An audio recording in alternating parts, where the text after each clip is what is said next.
Olá, seja bem-vindo, seja bem-vinda ao nosso primeiro encontro do Clube do Livro Verbo, onde nós vamos trabalhar este livrão aqui, A Fé Explicada, do Léo J. 13. Então é um livro muito bacana, espetacular, para quem quer descobrir e quem quer entender melhor a sua fé. Então, vamos chegando, vamos começando o nosso primeiro encontro aqui, no primeiro capítulo, né? Vamos ligando aqui as nossas máquinas, já deixei tudo prontinho aqui, o catecismo, a Bíblia, para a gente conseguir extrair o melhor deste texto, né? Então você pega aí o seu cafezinho, o seu chimarrão, o caderninho, caneta, lápis, como desejar, para a gente começar essa grande obra, né? Por que estou aqui? Então você pode me acompanhar, né, através tem muita gente que está lendo pelo PDF, né? E outros estão lendo pelo livro. Então, o PDF tem alguns errinhos lá que nós precisamos corrigir. Mas eu vou seguindo aqui pelo livro e você que está no PDF, você vai vendo aí, tá bom? Então, por que estou aqui? Será que o homem é um mero acidente biológico e o gênero humano uma simples etapa no processo evolutivo, cego e sem sentido? Será que esta vida humana não passa de uma cintilação entre a longa escuridão que precede a concepção e a escuridão eterna que virá após a morte? E eu serei apenas um grão de poeira insignificante no universo, lançado à existência pelo poder criador de um Deus indiferente, como uma casca de laranja inútil que se joga fora sem pensar?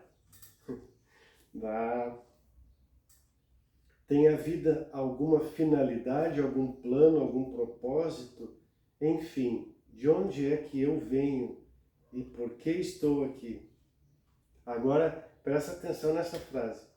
Estas são as questões que qualquer pessoa normal levanta quando atinge a idade suficiente para pensar com certa sensatez.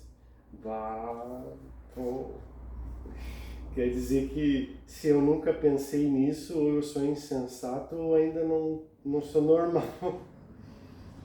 Onde é que eu estou aqui?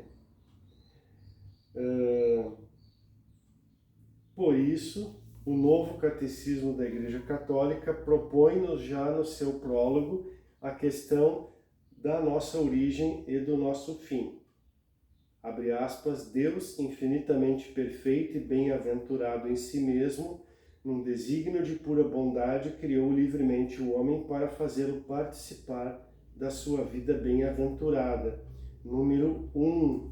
Então aí acho que no PDF está número 11, e está errado a digitação aí do PDF, porque é número 1, porque nós vamos ver essa referência no catecismo de forma mais completa.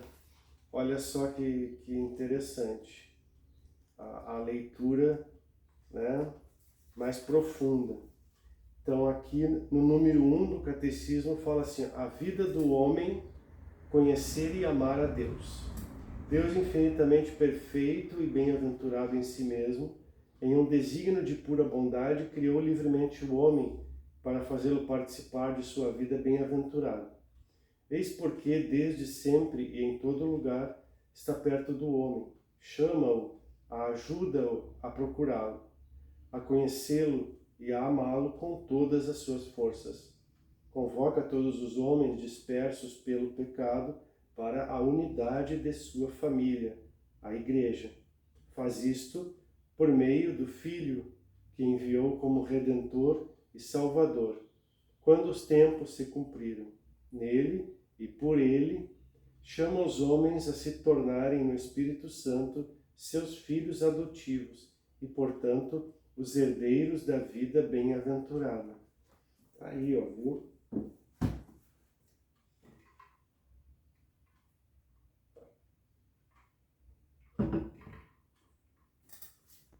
Então vamos seguindo aqui a nossa leitura reflexiva. É condensada ao máximo a resposta, né, aqui no livro. Você vê que, indo atrás, buscando no catecismo, tem uma resposta mais completa, né, que, para você que não conhece, uma obra sensacional, né, que o Papa, quando iniciou, achou que não seria possível fazer isso, mas graças a Deus conseguiram colocar de forma condensada, né, toda a doutrina da Igreja explicada de forma perfeita para nós. Tem o logotipo aqui do nosso clube para identificar. Seguindo então aqui a página 8, ao respondermos a essa pergunta, veremos que a resposta tem duas vertentes, a de Deus e a nossa. Então é uma visão daqui para lá e de lá para cá.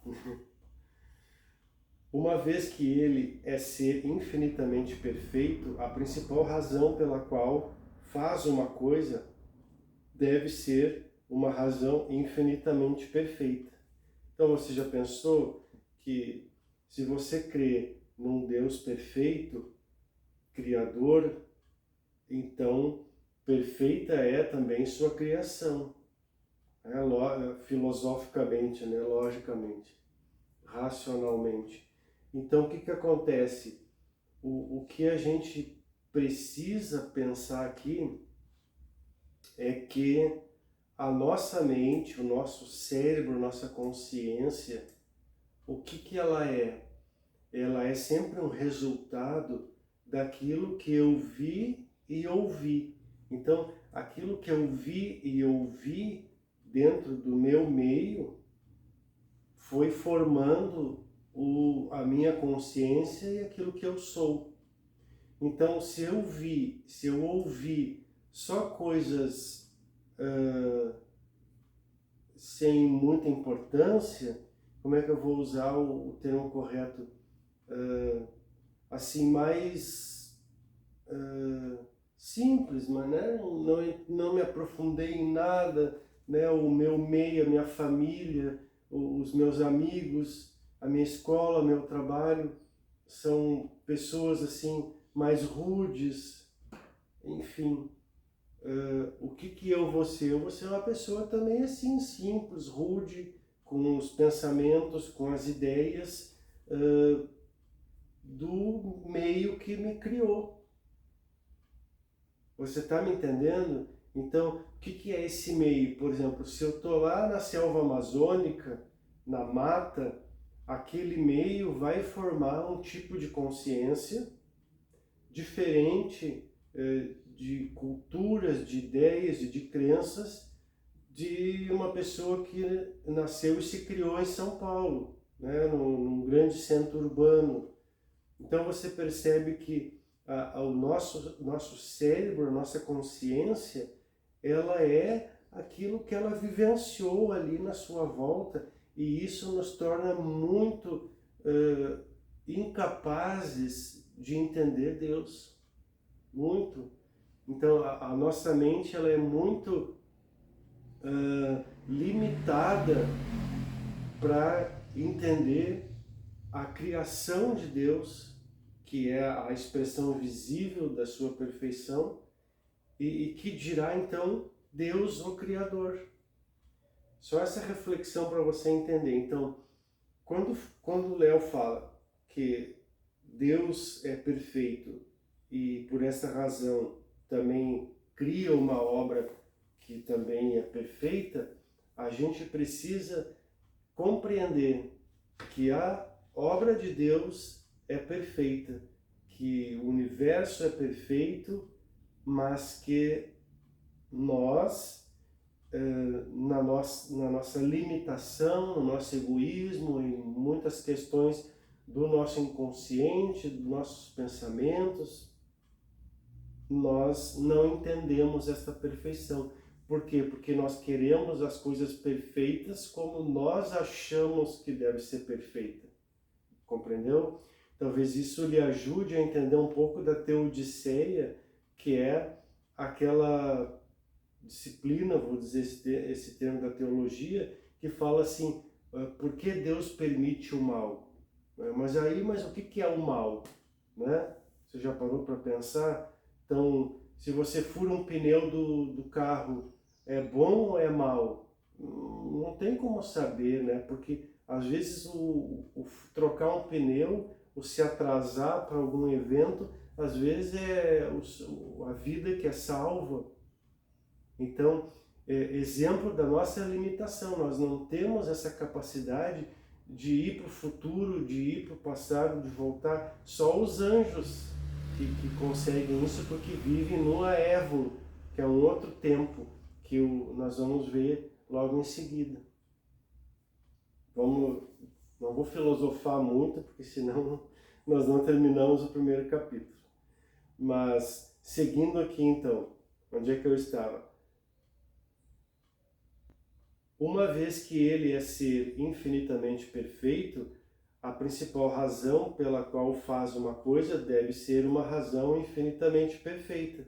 Mas só há uma razão infinitamente perfeita para se fazer as coisas, é fazê-la por Deus. Por isso seria indigno de Deus, contrário à sua infinita perfeição, ele fizesse alguma coisa por uma razão inferior a si mesmo. Então ele está dando uma ideia assim que não adianta eu fazer uma coisa se aquilo que eu estou fazendo não tem a precedência de Deus. Então eu uso um exemplo assim, né? Quando eu falo para algum aluno ou para algum cliente meu da psicanálise, das minhas orientações, dos atendimentos, que imagina que você está no aniversário, né? Você vai cortar o bolo e aí a primeira fatia do bolo você dá para quem? Você vai dar a primeira, ou deve dar a primeira fatia do bolo para a pessoa que é mais importante, que você mais ama. Então, a primeira fatia é a fatia da pessoa mais importante, da pessoa que você mais ama. Aí o que você faz? Você dá aquela fatia para uma outra pessoa. E aí a pessoa que você mais ama, você dá o bolo inteiro para ela. Mas não é a mesma coisa. Percebe? Então, mais ou menos essa ideia de que a primeira fatia do bolo da vida precisa ser para Deus. Precisa ser para Deus. Então, não adianta depois você querer dar o bolo inteiro porque não tem o mesmo sentido, se você não entende, né? Então, vamos adiante. Deixa eu me achar aqui. A melhor coisa a fazer é fazê-la por Deus, né? Não é uma coisa má, mas é menos perfeita. Você, né, faz uma coisa, uma ajuda, não é má ajudar alguém, mas é menos perfeito se você está ajudando simplesmente aquela pessoa, mas você ajuda a pessoa pensando em ser um instrumento de Deus, por exemplo, fica mais perfeito, né? Então, até na caridade também exige um conhecimento para a gente fazer as coisas corretas, né? A gente não pode nunca fazer a caridade ou a ajuda por nós, né? Tudo que se faz tem que ser por Ele, iniciar por Ele, terminar por Ele, né?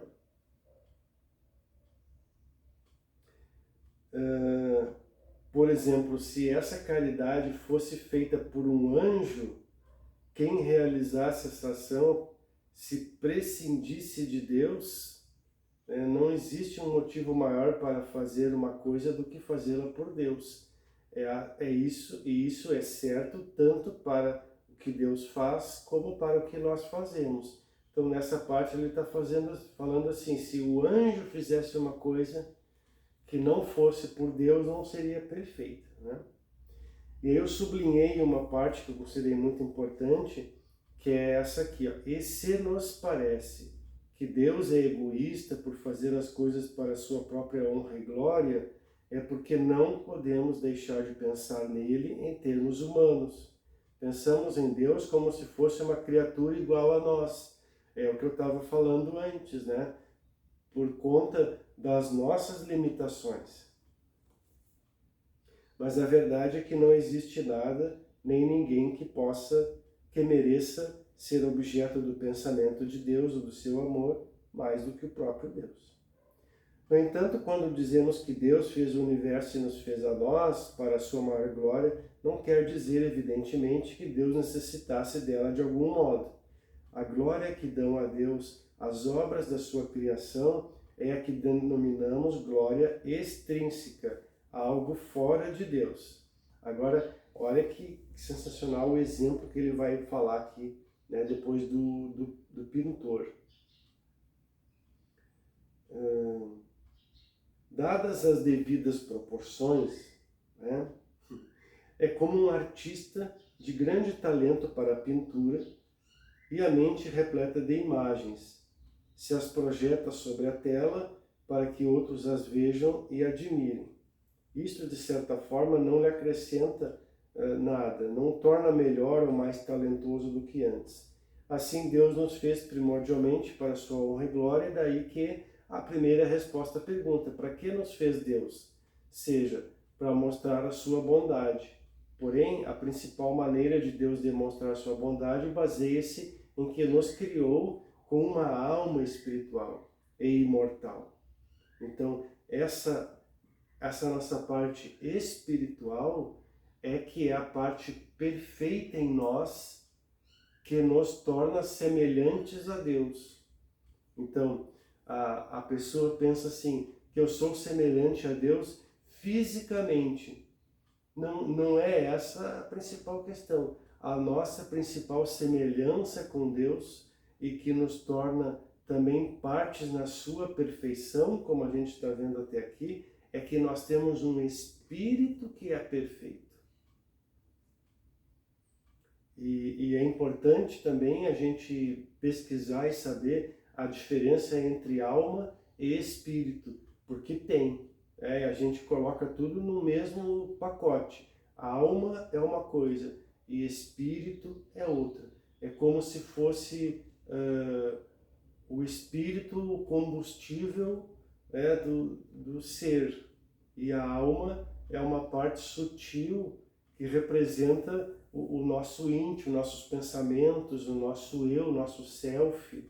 É alguma para você entender, mas é bom você anotar aí e dar uma pesquisada sobre a diferença de alma e de espírito, até porque São Paulo fala em uma passagem que nós possamos ser perfeitos em corpo, alma e espírito. Vamos adiante. Outra parte que eu sublinhei aqui, por esta razão, ao respondermos do nosso ponto de vista a pergunta para que nos fez Deus, dizemos que nos fez para fazer-nos participar da sua vida bem-aventurada.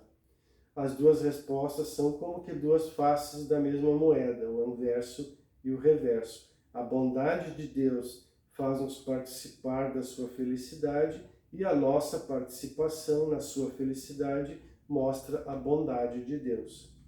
Certo? Vamos lá. Bem, o que é essa felicidade da qual vimos falando e para a qual Deus nos fez? O que é essa felicidade? Você conseguiria responder? Vamos ver o que o Léo responde aqui. Como resposta, comecemos com um exemplo, o do soldado que servia numa base estrangeira Certo dia, ao ler um jornal da sua terra, enviado pela sua mãe, encontra nele a fotografia de uma moça. Não a conhece, na verdade nunca ouvira falar dela antes, mas ao ver a fotografia diz para si mesmo: como me agrada esta menina! Bem que eu gostaria de me casar com ela. Olha o exemplo, né? Por sorte, o jornal traz o endereço dela e o soldado decide escrever-lhe, embora sem muita esperança de receber resposta. No entanto, depois de um tempo, a resposta chega. Começam uma correspondência regular, trocam fotografias e contam um ao outro todas as suas coisas. O soldado enamora-se cada dia mais desta moça que nunca viu. Finalmente recebe a sua licença e volta para casa. Durante 2 anos namorou à distância. Seu amor por ela fez dele um soldado melhor e melhor homem, pois procurou ser o tipo de pessoa que ela queria que fosse. Fez as coisas como ela desejaria que as fizesse e evitou-as que lhe desagradariam se chegasse a conhecer.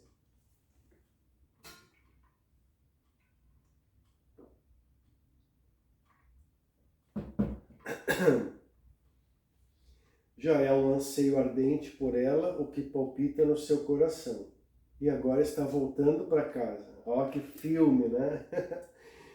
Podemos imaginar a felicidade que embeberá cada fibra do seu ser, quando, ao descer do trem, tomar enfim esta jovem nos braços. Ah, se este momento pudesse eternizar-se. Ó, que poético! Exclamará ao abraçá-la, a sua felicidade é a felicidade do amor alcançado, do amor que se encontra em completa posse da pessoa amada. Chamamos isso a fruição do amor.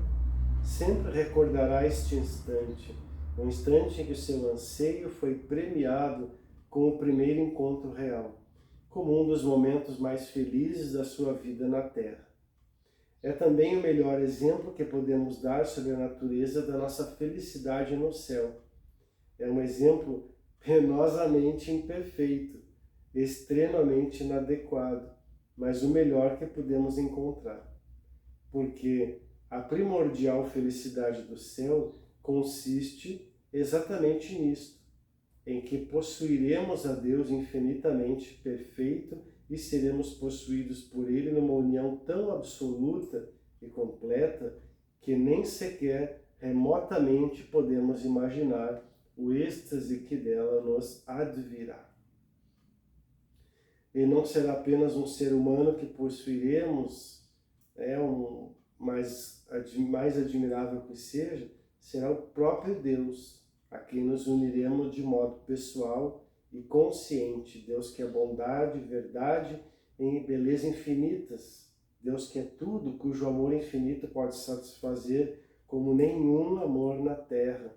Todos os desejos e aspirações do coração humano, preencher-nos completamente. Conheceremos então uma felicidade tão arrebatadora que diremos dela com palavras de São Paulo, que nem o olho viu, nem o ouvido ouviu, nem entrou no coração do homem o que Deus tem preparado para aqueles que o amam. 1 Coríntios 2:9. Vamos lá olhar? Vamos lá. 1 Coríntios 2:9. Coríntios, Tessalonicenses, Éfesos, 2 Coríntios, 1 Coríntios. 2:9. Estou no 12. Vamos lá no 2. 8, 6, 3. 1 Coríntios 2, versículo é 9, né? 9. Cadê? 8, 9. Ah, não, é no 2 aqui. 2, 9. Como está escrito, porém, o que os olhos não viram, nem os ouvidos ouviram, nem entrou no coração do ser humano, é o que Deus preparou para os que o amam. Então, dá uma ideia daquilo que eu estava falando antes, de que o nosso cérebro, a nossa capacidade cognitiva, digamos assim, de entendimento, não consegue alcançar essa natureza, essa beleza. Por isso que o São Paulo, da forma, né, como ele consegue escrever, que os olhos não viram, nem os ouvidos ouviram. Perceba? Porque o que eu sou? Eu sou a construção do que os meus olhos e ouvidos viram e ouviram. Percebe? Então, vamos adiante.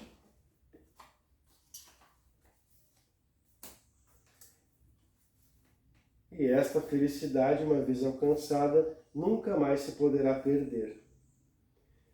Então, agora em seguida, mas isto não significa que ela se vá prolongar por horas, meses e anos. O tempo é algo próprio do mundo material, perecível.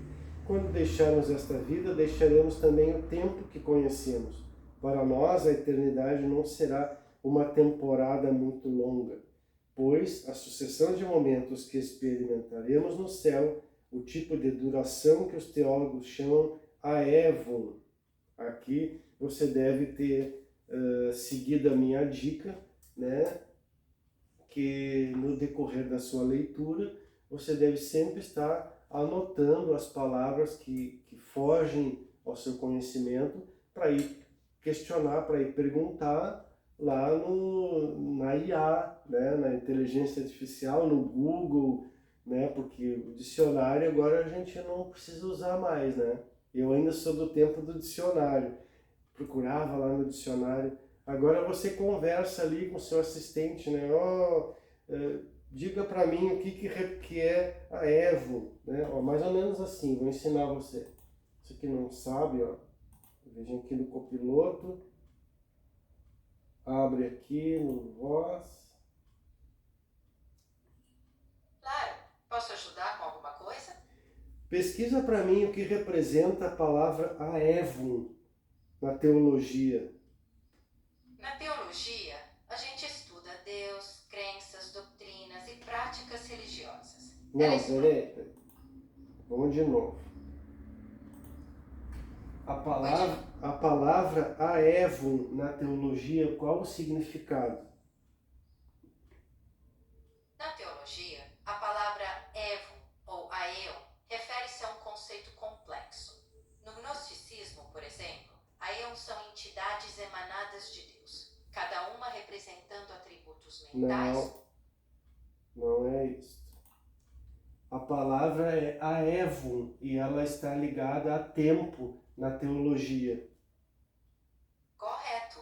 A evo está ligada ao conceito de tempo na teologia, muitas vezes descrito como um estado intermediário entre o tempo e a eternidade.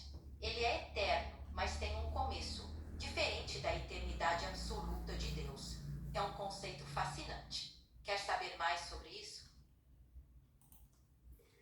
Então, o aevo é um intermediário entre o nosso tempo cronológico e o tempo eterno, que é o tempo de Deus. Então, mas eu não entendi. Assim, ó, quando a gente fala de eternidade, eternidade é uma coisa imutável. Você já sabia disso? Então, Deus é eterno porque Deus, na sua perfeição, ele já tem tudo perfeito. Então não existe mudança na eternidade. A eternidade é uma coisa eterna, reta, certa, que não muda. O tempo cronológico, ele muda a cada segundo. Tudo está sempre mudando. Como eu sempre digo, o universo é dinâmico. Se você não consegue mudar, nem se adaptar a cada minuto, a cada segundo, você vai sofrer na vida, no tempo que a gente vive, o que exige de nós constantes adaptações às mudanças da vida. Mas o aevon é entre um e outro. Então, pega um pouco dessa parte da eternidade e pega um pouco dessa parte do tempo cronológico. Então é como se fosse assim uma eternidade, mas que há mudanças. Por exemplo, veja o exemplo dos anjos, que Lucifer tomou uma ação, ele fez uma mudança discordando de uma determinada coisa e caiu para esse tempo, né, que não é mais eterno. Então, nesse Aevon estão todos os seres, anjos, santos, mas que não estão numa eternidade perfeita e reta. Ela ainda pode sofrer alterações. Espero que você tenha entendido, né? Então, ó, como o autor está escrevendo, não serão ciclos cronometráveis em horas e minutos, não haverá sentimento de espera, nem sensação de monotonia, nem expectativa do amanhã. Para nós o agora será a única coisa que contará. E nisto que consiste a maravilha do céu, não acabará nunca, e estaremos absortos na posse do amor maior, que existe, diante do qual o mais ardente dos amores humanos é uma pálida sombra, e nosso êxtase não será perturbado pelo pensamento de que um dia terá de acabar, como acontece com todas as felicidades terrenas. Uma coisa também que ele fala aqui, que eu gostaria de comentar, deste exemplo do soldado, é que tem um jornal, tem uma forma que o soldado veio a conhecer a menina, né, e ele conheceu a amada através de uma correspondência. Então perceba que da mesma forma, com Deus, nós também conhecemos Deus através do quê? Das cartas, através das correspondências, através da leitura, do estudo, que a gente vai conhecer a Deus. É importante essa parte também da gente não esquecer. Porque se não tivesse o jornal, se não tivesse a foto, se não tivesse as correspondências, ele nunca ia amar a moça. Então perceba que o nosso amor a Deus está muito ligado com conhecê-lo. Ninguém conhece aquilo que não ama. Então por isso que é importante que a gente conheça a Deus, procure conhecer a Deus. Eu tenho uma mnemônica, né, que é uma forma de lembrar que Deus é café. Se você está tomando café, aí você não vai esquecer mais. Porque nós devemos buscá-lo de todo o coração, de todo o amor, de toda a fé, de todo o entendimento. Café. Então, buscar a Deus de todo o entendimento é justamente isso que nós estamos fazendo. Encontrando num autor que tem um grande conhecimento, que escreveu um livro sensacional, com exemplos assim mais próximos a nós, que nós podemos entender questões complexas da teologia. Vamos em frente. É claro que ninguém é absolutamente feliz nesta vida. Às vezes muitos pensam que o seriam se pudesse alcançar todas as coisas que desejam. Mas quando a conseguem, né, se chegam a conseguir tudo aquilo que desejam, a saúde, a riqueza, a fama, amigos leais, família carinhosa, acham que ainda lhes falta alguma coisa. Olha se não está dando aqui um exemplo do mal que nós estamos encontrando no mundo agora. Essa anomia, que é um termo que quer dizer que a falta de regras, as mudanças das regras, as mudanças da moral, da ética, ela deixa a pessoa perdida, deixa a pessoa em depressão. Então, a anomia, eu tenho um exemplo de um jovem que foi adotado e que as regras para ele eram diferentes dos outros. Então, os irmãos dele, né, tinham toda uma responsabilidade nas coisas da casa, disso, daquilo, e a ele não era dado nenhuma responsabilidade, ele tinha ele ficava meio se sentindo assim, num vácuo, sem regras, sem leis, e inclusive a mãe era mais dura com os outros irmãos e com ele ela era mais carinhosa, porque na ideia dela, ela pensava que ele, como adotado, precisava de mais amor, de mais compreensão. Então existia uma distinção nisto, né? E aí o que ela fez depois de muita terapia? Ela chegou um dia e falou com eles, agora as coisas vão mudar. Agora você vai também entrar na mesma regra, nas coisas assim, assim, assim, assado. Você vai ter as suas tarefas, né? E aí diz que o rapaz chorou. Ele chorou, se emocionou, abraçou a mãe. Até eu me emociono de lembrar. E ele diz que daí, naquele momento, ele se sentiu parte integrante da família. Então você percebe como que esse universo de regras e morais, e moral, ela faz a pessoa se sentir pertencente a alguma coisa. E aí o que acontece? A gente está percebendo que essas regras estão mudando, a moral está mudando, coisa que era muito horrível há 10, 20 anos atrás, já não é mais tanto, já é normal, e isso provoca essa anomia. Né? Se você não conhecia esse termo, também anota aí para você dar uma pesquisada, porque é um mal moderno que está assolando a nossa sociedade. Mas o que o Léo está falando aqui é a questão de encontrar a sua felicidade nos bens, né? Nas coisas materiais. Então, deixa eu colocar para cá. Então,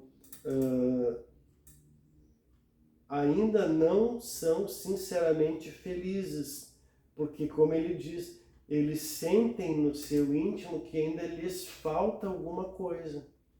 Porque só Deus tem essa capacidade de nos completar pleno, feliz e de sentir essa paz. Não é o Nietzsche, que apareceu também aqui. Há pessoas mais sábias que sabem que o bem-estar material é uma fonte de felicidade que, a longo prazo, decepciona. Com frequência, os bens materiais são como água salgada para o sedento. Em vez de satisfazerem a ânsia de felicidade, intensificam-na. Estes sábios descobriram que não há felicidade tão profunda e permanente como aquela que brota de uma fé viva em Deus e de um ativo e frutífero amor de Deus. Mas, mesmo estes sábios percebem que sua felicidade nesta vida nunca é perfeita, nunca é completa. Mas ainda são eles, mais do que ninguém, quem sabe como a felicidade deste mundo é inadequada, e é precisamente nisto, no fato de nenhum humano jamais ser perfeitamente feliz nesta vida, que encontramos uma das provas da existência da felicidade eterna que nos aguarda após a morte. Amém.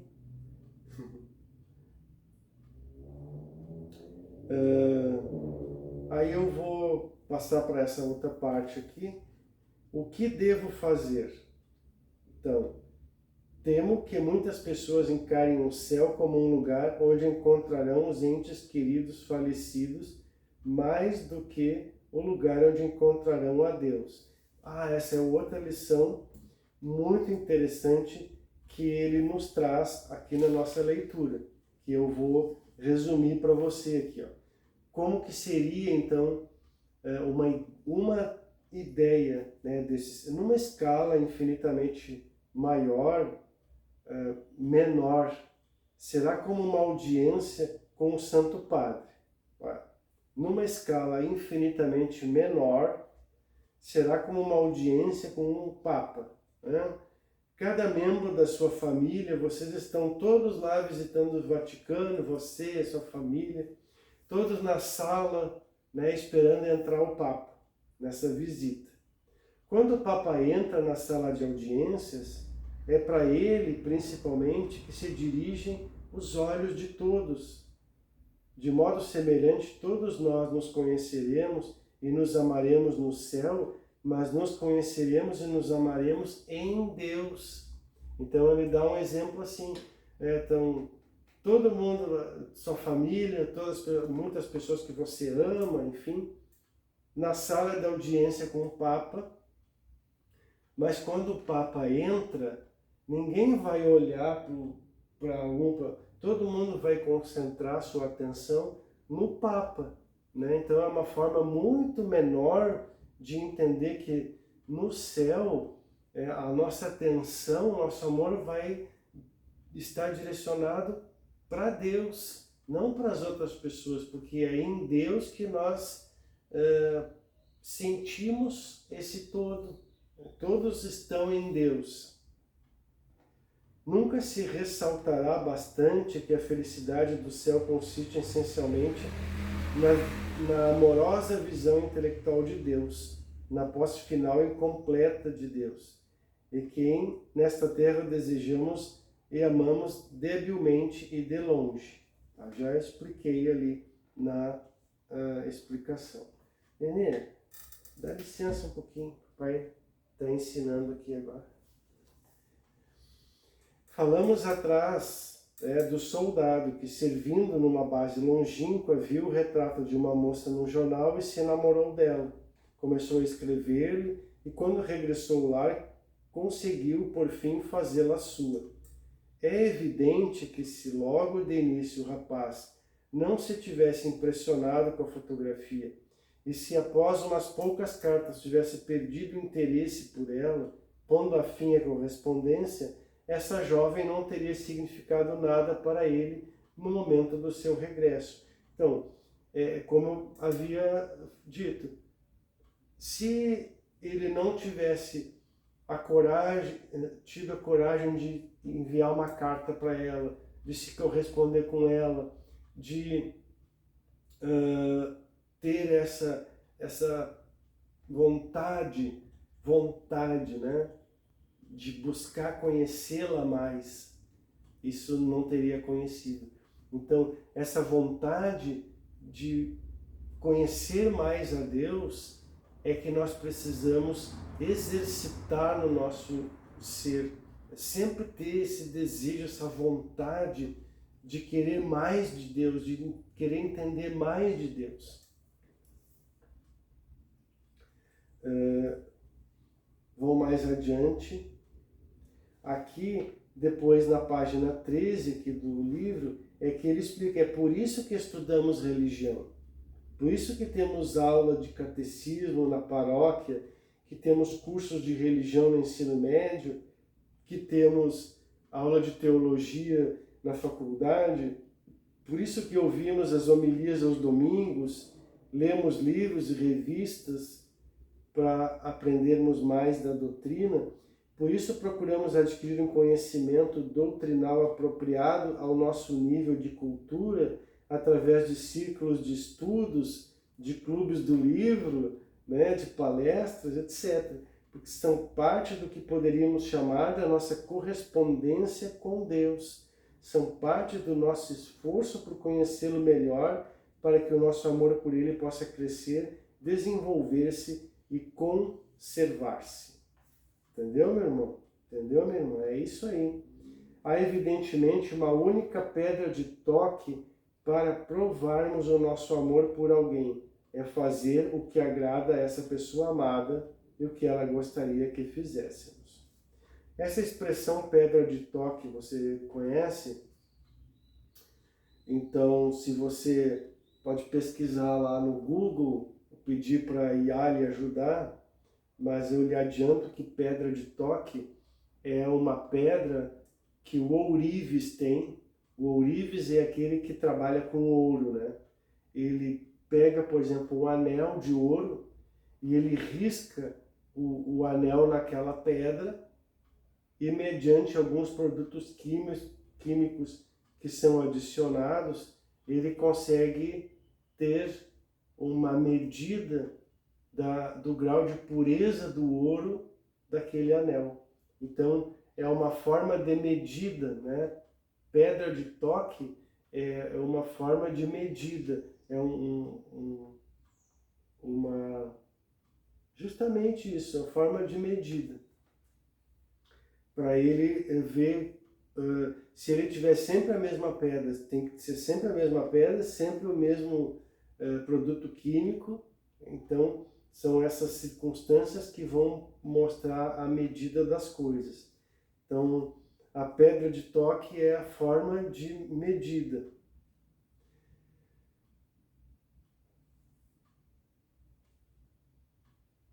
Há evidentemente uma única pedra de toque para provarmos o amor por alguém.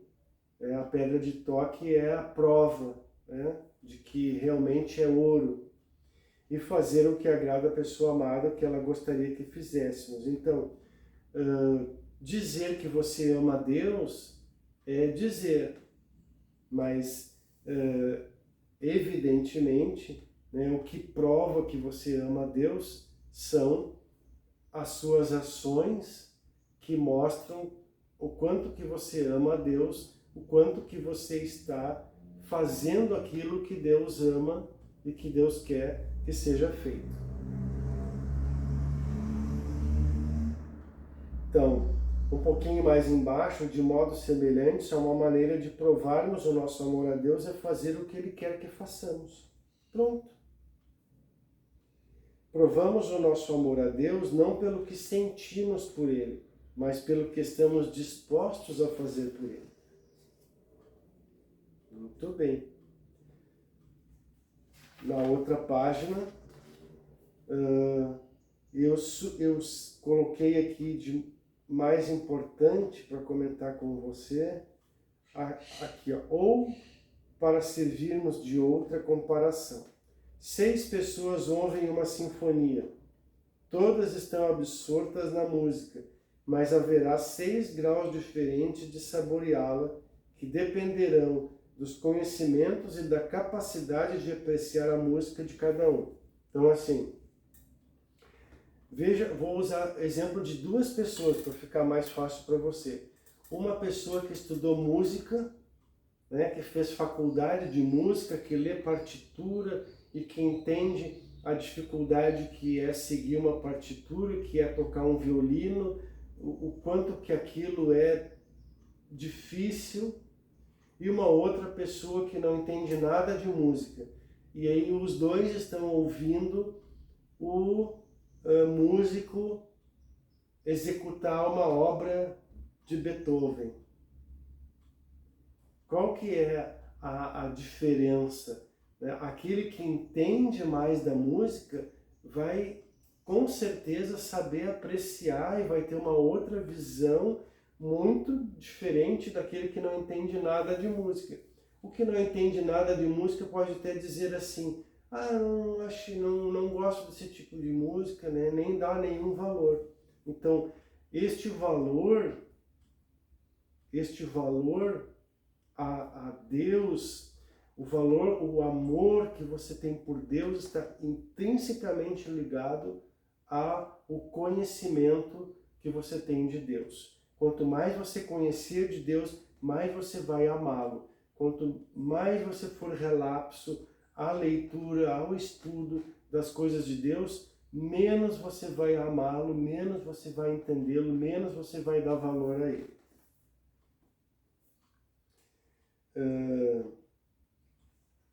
Aqui nós temos também uma outra parte que eu achei importante. Aqui ele fala também do catecismo, mas em cima remonta novamente ao número 1, né? A ação de amar, que é essencial, mas logo abaixo fala assim: o que devo fazer? Convém recordar que Deus não nos deixa abandonados à nossa humana debilidade, na tarefa de conhecê-lo, amá-lo e servi-lo. A felicidade do céu é uma felicidade intrinsecamente sobrenatural. É sobrenatural porque é sobre a natureza, além da natureza. Não é algo que tenhamos direito, não é algo a que tenhamos direito. É uma felicidade sobrenatural que ultrapassa a nossa natureza. Este poder especial que Deus dá aos bem-aventurados que não fazem parte da natureza humana e a que não temos direito chama-se Lumen Gloria. Se não fosse por essa luz, a Lumen Gloria é como se fosse uma graça, né, que Deus nos dá de despertar em nós esse interesse. Então eu coloquei aqui no rodapé que é como se fosse um órgão que capacita a visão de Deus. A pessoa às vezes tem isso como um apêndice, ela não tem mais essa capacidade de amar a Deus. Então, essa poderosa força que vem do Espírito Santo, que chama Lumen Gloria, né? Glória luminosa de despertar no coração da pessoa como um apêndice que outrora não funcionava bem e que agora, através da oração, do estudo, dos sacramentos, essa pessoa desperta essa força, essa vontade poderosa de querer amar a Deus mais e mais. Pula um pouquinho, que eu anotei aqui também, o céu é uma recompensa sobrenatural que alcançamos vivendo a vida sobrenatural. E essa vida sobrenatural é conhecer, amar e servir a Deus sob o impulso da sua graça. Este é todo o plano e toda a filosofia de uma vida autenticamente cristã. Opa, isso aqui tem que sublinhar, né? Vou repetir, ver com calma. O céu é uma recompensa sobrenatural que alcançamos vivendo uma vida sobrenatural. E essa vida sobrenatural é conhecer, amar e servir a Deus sob o impulso da sua graça. Este é todo o plano e toda a filosofia de uma vida autenticamente cristã.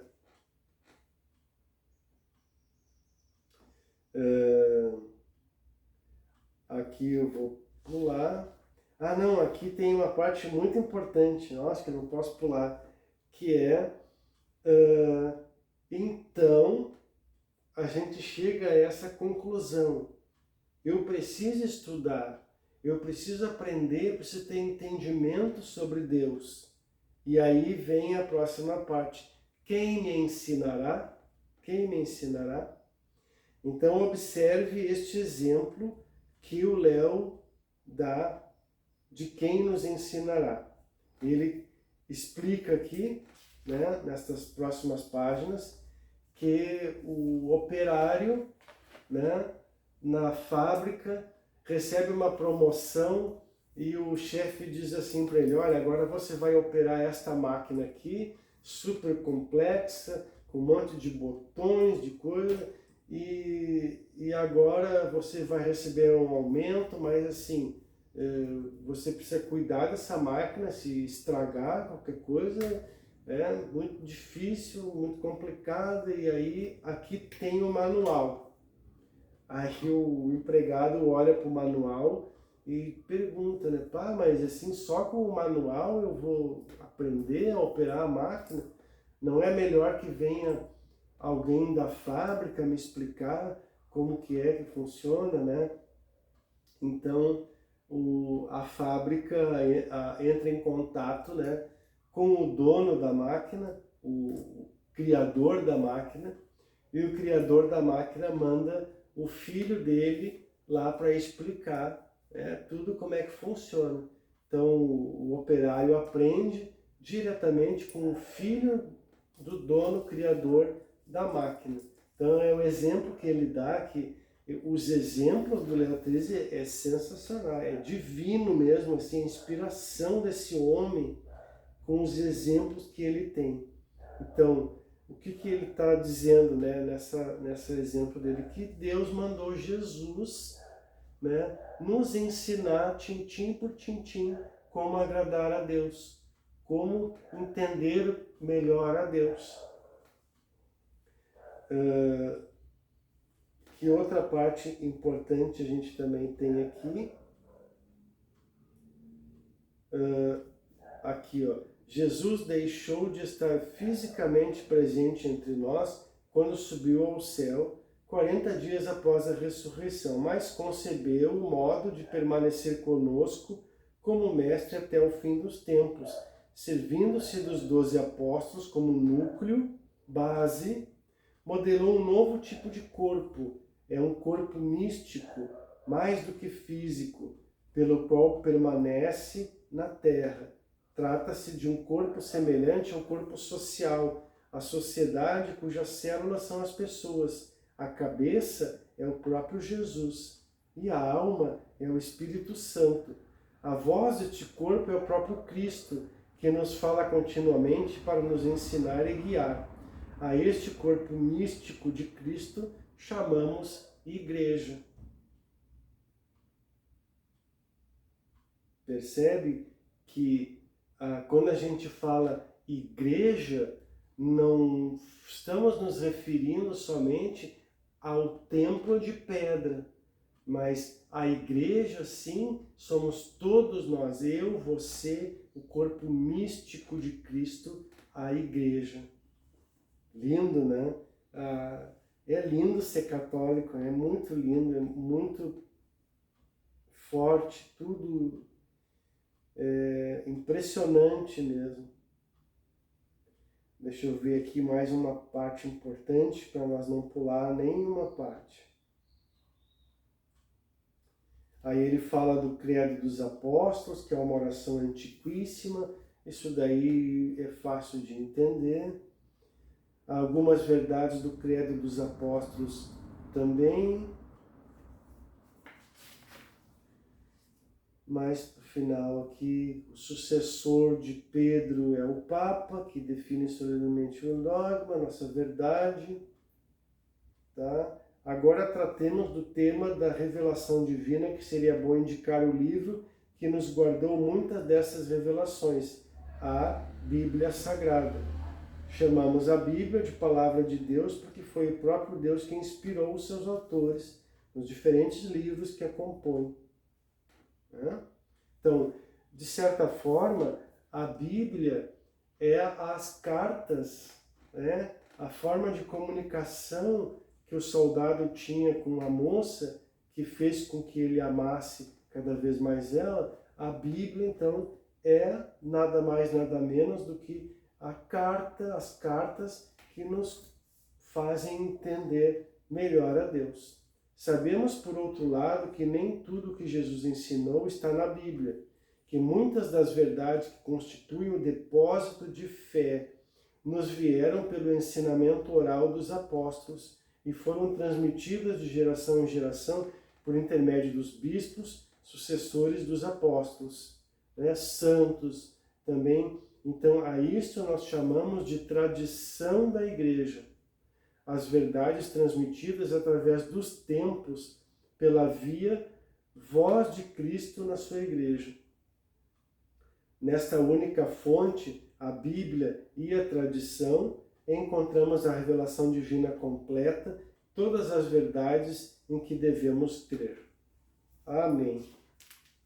Então, espero que você tenha gostado aqui dessa nossa leitura e dos nossos comentários, que você possa participar aí do nosso clube, comente, porque é importante, se você gostou, coloca lá que você gostou, dá o like, se você tem alguma dúvida, se eu esqueci alguma coisa, me ajude também, coloque nos comentários e participe aí do nosso Clube Verbo, peça para participar também do WhatsApp lá, porque no WhatsApp tem também informações relevantes aí do nosso estudo da fé explicada.